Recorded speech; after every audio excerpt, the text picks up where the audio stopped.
let's see if these cheap golf shoes are any good.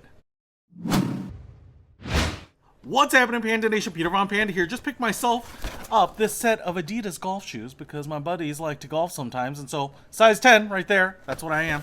And I have not bought a set of new golf shoes in a long time, and I thought I would get the latest and greatest. Now, for a long time, they've been using plastic spike or even spikeless golf shoes, and these seem to fit that bill. So you may remember when I started golfing, you actually had little metal pins in the bottom, and that's what you use, but they kind of tore up ground and they tore up concrete and carpets, so they have gone to basically these spikeless ones. And you can see here, they're actually not spikeless, but you get these little kind of round cleats.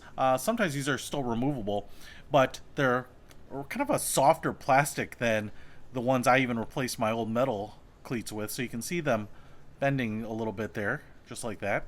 So it should be kind of quiet. And then we also have some pretty big spikes here. If you look at the bottom of this sole, you know, spikes all around. So you don't have that smooth golf shoe finish anymore. You definitely have a lot of traction. You've got some ridges down here. And so the thing about these is that they are supposed to be much more like regular shoes. In fact, some guys say that they just throw these suckers on before they go to the golf course and just wear them around because they're so comfortable. So you can see the top part here has some jersey mesh material, and so that should breathe really nicely. This gray actually has quite a bit of like a metallic finish to it also up here. You do get those 3 Adidas stripes and then some more of that mesh material in the back right here. The shoe itself is super light, so I think it's going to be pretty comfortable and easy to wear. And like I said, when you're out in the sun walking around, maybe even on wet grass sometimes, it's nice to have a shoe that will breathe.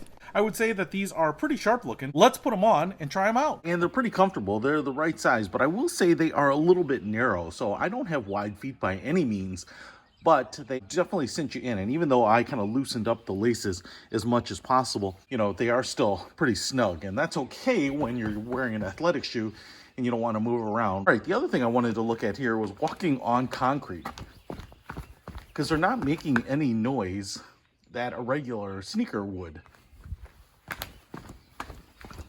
So you don't get that clank, clank, clank, that tapping, that kind of scratching or popping sound that you do with most golf cleats. So I definitely can see how people would wear these regardless. You know, you would be able to wear these around the clubhouse or on concrete, or even potentially drive in them without feeling like you're wearing golf shoes. Now, it's been raining here, and so wet grass is where these shoes are going to either make it or break it. And I can tell you this, man, they are grippy.